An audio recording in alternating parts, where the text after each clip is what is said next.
చందమామ కథ కన్న కొడుకు. మేవార్ రాజ్యాన్ని సంగ్రామ్ సింగ్ పరిపాలిస్తున్న సమయం. రానాకు నమ్మిన బంటు వనవీరుడు. వనవీరుణ్ణి రానా నమ్మి ఉండటం మాత్రమే కాదు, ప్రాణ సమానమైన రాజ్యాంగ విషయాలన్నీ వనవీరునికి అప్పగించేశాడు. పైగా వారిని ప్రధానమంత్రిగా చేశాడు. వనవీరుడు పేదరాలైన ఒకానొక దాది కొడుకు. ఆస్థానంలో పుట్టి పెరిగినవాడు కావటం చేత గుట్టుమట్టులన్నీ ఇట్టే తెలుసుకోగలడు. పైగా రాజకుటుంబంలో తలలో నాలుకగా మసులు కావటం చేత రానా ఇష్టులలో ముఖ్యుడయ్యాడు. ముఖ్యుడు కావటం బానే ఉంది, కానీ మొదటి నుండి వనవీరుడు దురుద్దేశాలతోనే ఉంటూ వచ్చాడు. సంగ్రామ్ సింగ్కి వృద్ధాప్యం వచ్చింది. ఇంకెంతో కాలం జీవించడు. ఎట్లా అయినా ఈ రాజ్యం మనం కాజేయాలి అనే సంకల్పం పిన్ననాటి నుండి వనవీరుని హృదయంలో మొలకెత్తుతూనే ఉంది. రానా తనను నమ్మి ప్రధానమంత్రిగా చేయటం, ఈ ఘట్టాలు నిమ్మకు నీరు పోసినట్లు వనవీరుని సంకల్పానికి బలం చేకూర్చినాయి. తనకు కాలం సమీపించిందని గ్రహించిన రానా వనవీరుణ్ణి చేరబిలిచాడు. వనవీర్, ఇంతవరకు నీవు నాకు చాలా చేదోడుగా ఉంటున్నావు. అంతటితో తీరలేదు. నీ వల్ల మా కుటుంబానికి జరగవలసిన ఉపకృతి అంతా ముందే ఉన్నది. ఇదిగో నా చిన్నారి ఉదయ్ సింగ్ నీ చేతుల్లో పెడుతున్నాను. వీనికి సమస్తమూ నీవే.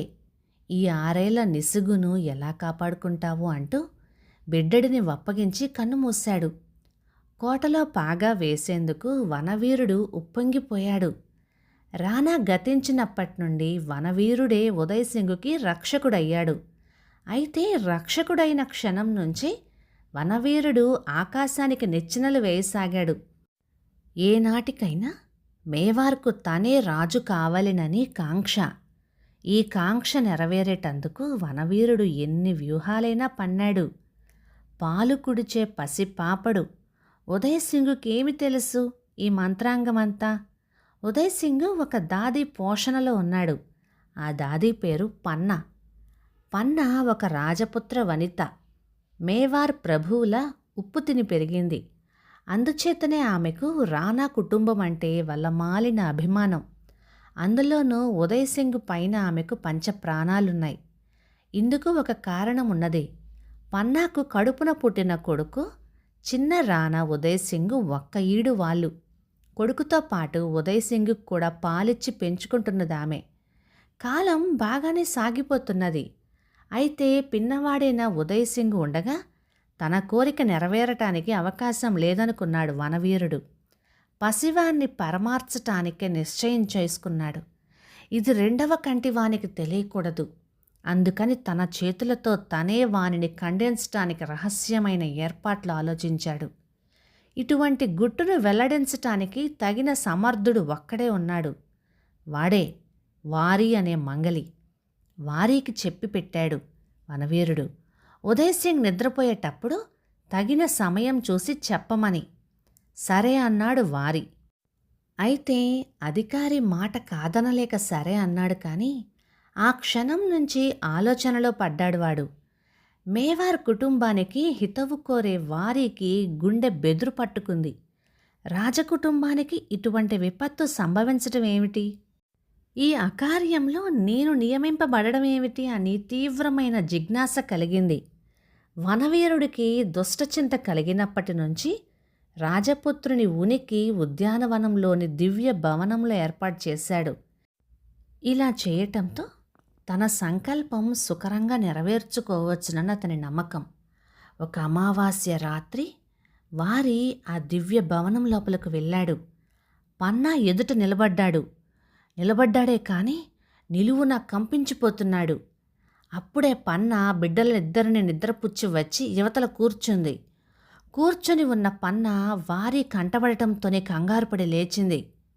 ఇప్పుడొచ్చావేం వారి అని ఆత్రంతో అడిగింది. ఏమని చెప్పేది పన్నా? మన బాబు ప్రాణానికే వచ్చింది మోసం. కాసేపట్లో వస్తున్నాడు దుర్మార్గుడు కత్తి పట్టుకొని అని మరి చెప్పలేకపోయాడు. బిడ్డా అంటూ పెద్దగా నిట్టూర్చి పడిపోయింది పన్న. వారి ఆమెను లేవదీశాడు. పన్నా, దుఃఖానికి ఇది సమయం కాదు. మన బాబుని మనం రక్షించుకోవాలి. ఈ సంగతి ఆలోచించు ముందు. వచ్చేస్తున్నాడు, వచ్చేస్తున్నాడు కాలయముడు అంటూ వాపోయాడు. త్రుటికాలం యోచించింది పన్న. అంతలోనే మెరుపు మెరిసినట్టు ఆమె ముఖం వికసించింది. తక్షణమే పన్న నిద్రిస్తున్న బిడ్డల వద్దకు వెళ్ళింది. తన కొడుకు చింకిగుడ్డలు తీసి రాజపుత్రునికి తొడిగింది. గబగబా ఒక పాత గుడ్డల బుట్టలో పసివాణ్ణి పడుకోబెట్టి వారి నెత్తిపైన పెట్టింది. వారి, ఈ బుట్టలో ఉన్నాడు మన బాబు. తిన్నగా పట్టుకు వెళ్ళి పలానా ఊరిలో అర్హర్ అనే వర్తకునికి అందజేయ్. అతను బాబును భద్రంగా పెంచుతాడు అని వేగిర పెట్టి పంపించేసింది. వారి వెళ్ళిపోగానే రాజపుత్రుని దుస్తులు తన కొడుకునకు కట్టబెట్టింది పన్న. ఎవరైనా రాని, ఇంకా ఏమైనా చెయ్యని. రాణాల సొమ్ము తిన్నందుకు రాజపుత్రుని ప్రాణం కాపాడగలిగాను. నా రుణం తీరిపోయింది అనుకుంది. తల్లి ప్రాణం ఉండబట్టింది కాదు. రాజపుత్రుని దుస్తులలో ఉన్న తన బిడ్డను పన్న ఒడిలోకి తీసుకుంది. బిడ్డ, బంగారు కొండ, మేవారు ప్రభువుల సొమ్ముతో పెరిగింది ఈ నా శరీరం. రాజపుత్రుని రక్షించవలసిన బాధ్యత పైన పడింది. ఇందుకోసం నిన్ను, నా ముద్దుల మూటవైన నిన్ను బలి చెయ్యవలసి వచ్చింది తండ్రి. కసుగందువైతేనేమి, నీవు ధన్యుడవు.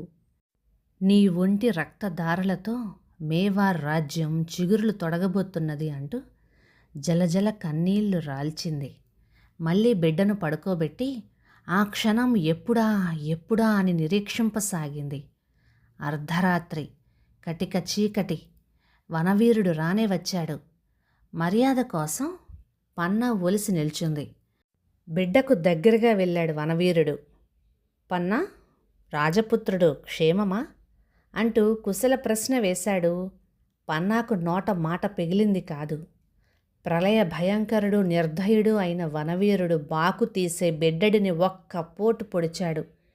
కెవ్వుమని ఒక్క కేక వేసి పసివాడు దివి చేరుకున్నాడు.